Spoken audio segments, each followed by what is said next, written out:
Welcome back. You're watching the Saturday edition of the South African Morning.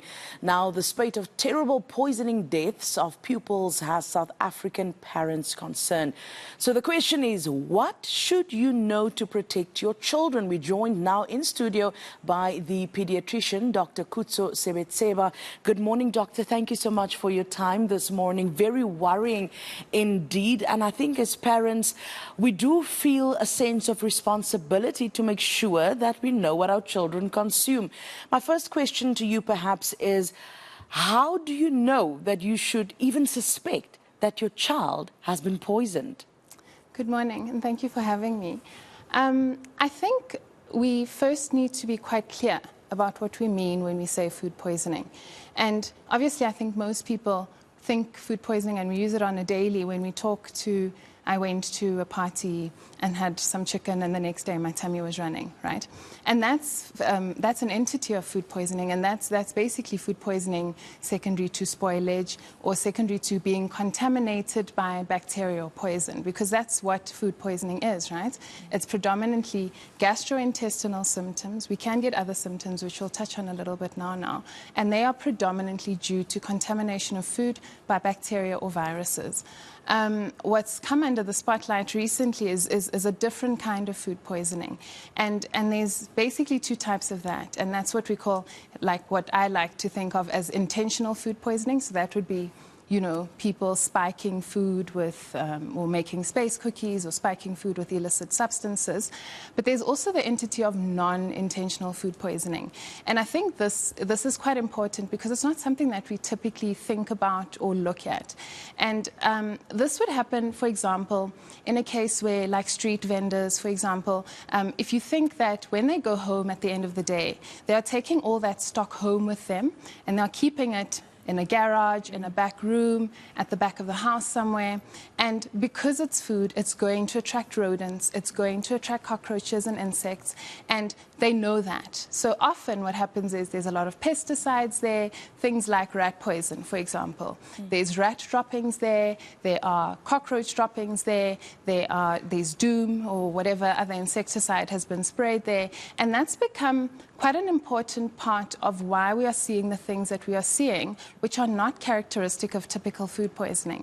And I think that's an entity that's become quite important because, you know, obviously the normal food poisoning that we refer to is, you know, a tummy bug for a few hours or a day or so and you're fine. But this is obviously something deeper, and that's what we're seeing at the moment, and that's become quite important.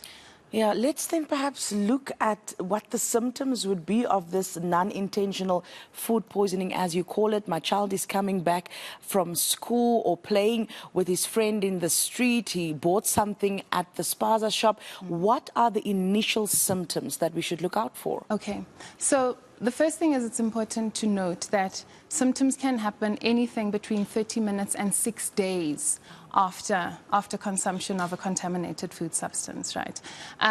The big thing is obviously because it's been ingested, gastrointestinal symptoms. So a tummy ache, a little bit of nausea, being off their food. They may vomit. They may have a runny tummy. Often it's just normal runny, but there can be blood and there can be mucus associated with it, and that's obviously then very worrying. They may have a fever as well.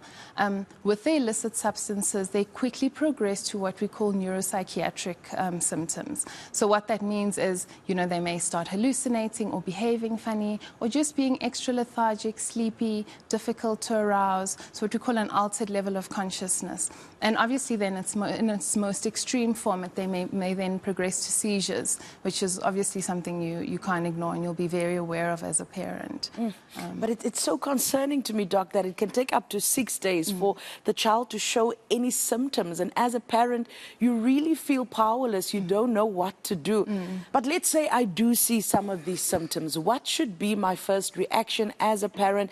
Do I take them to the hospital immediately? I know some people also think your initial reaction, let's try and make them vomit so that whatever they consumed can come out. Is that correct or not? Okay, so, I mean, I think that what's important for me to say is that most cases of food poisoning are what we call self-limiting. They are caused by viruses. They are caused by, contaminated food, spoiled food, food in a group where hands haven't been washed, etc.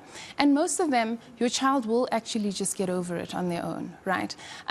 A lot of the time, our kids are healthy and they're fine, right? But the younger kids, the what we call at-risk groups, so the younger kids, immune compromised, children that are on other medication, our HIV-affected population, children on chemo, just like, the older population and pregnant women and things like that are just more, from an immune system point of view, more compromised. So they are more at risk of getting sick, right?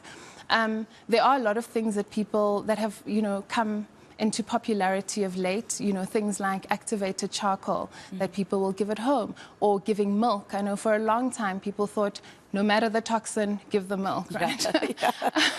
And the problem then comes in, with activated charcoal, it's not going to do any harm, but there's very little evidence to prove that it's actually going to help, right?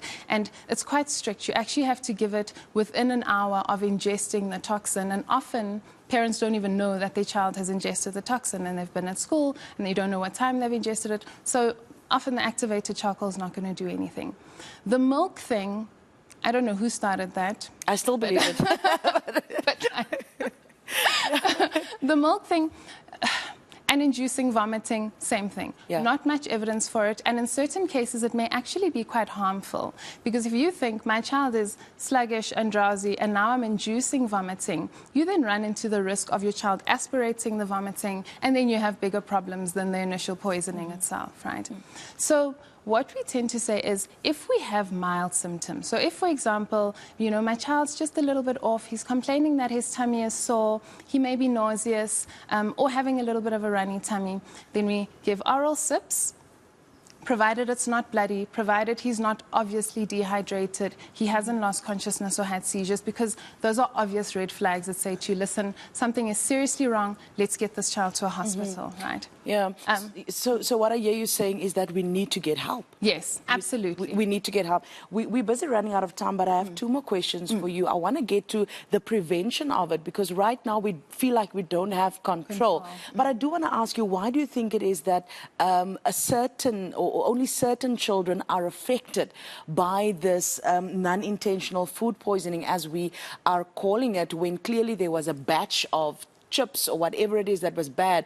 Only certain children then are affected by it. Again, I think it goes back to your immune system and basically what you've been exposed to before. So we know, like I said, our younger population tend to get sicker because the immune system just hasn't been exposed to anything. Not taking into account prior illnesses, any other medication that the child may be on. It's difficult to say, obviously, unless you have more information on the specific children, why some children are affected more than others by the spoiled food. But typically it boils down to each child's individual ability and capability to handle it from an immune system point of view. So then what would your advice to parents be? How do we prevent this? Do I say I'm more cautious as to what I give my child, where I buy the food that they consume? Do I now stop my child from going to the spaza shop with their friends? We are working, we don't have control over that. Do I boost the child's immune system? As a parent, so many thoughts going through your mind. What's your advice? And that's exactly correct. And it's such a, once your children start going to school, it's such an anxious time because there's so much that is out of your control, right?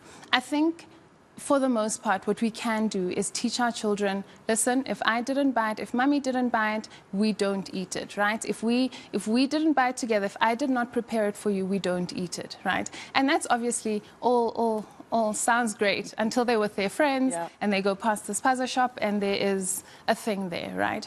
I think we need to be cognizant of food packaging, food handling, and we need to start teaching our children. I think as early as 7, 8 years old, children understand today the date, right? And they can see the date. So if we teach them that, listen, when you eat food, any food that you eat, I mean, I'd ideally not prefer you to eat food from anywhere, but any food that you eat, this is where the expiry date is, and tell me, read the expiry date. Practice on normal food items that you have around the house. Show me where the expiry date is. What is that expiry date, right?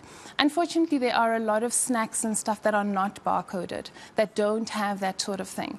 And that makes it difficult, and I know I'm quite strict with that sort of thing, and I'll generally say no, we don't eat that, you know, unless we are very certain about where it's been purchased. So it is difficult. It really is difficult, particularly when it comes to the, you know, the intentional poisonings that are happening. So we basically have to make sure that they are cognizant of the fact that poisonings do happen, and if they feel sick, to report it immediately, because really often time is the factor, you know, and if we have good time, then we're able to solve most of these things in good time.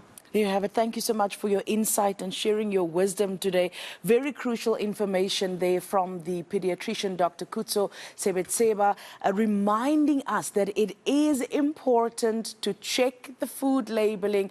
Try to really tell your children not to just buy from anywhere and consume food that was not okayed and prepared by you, and get help as soon as you can.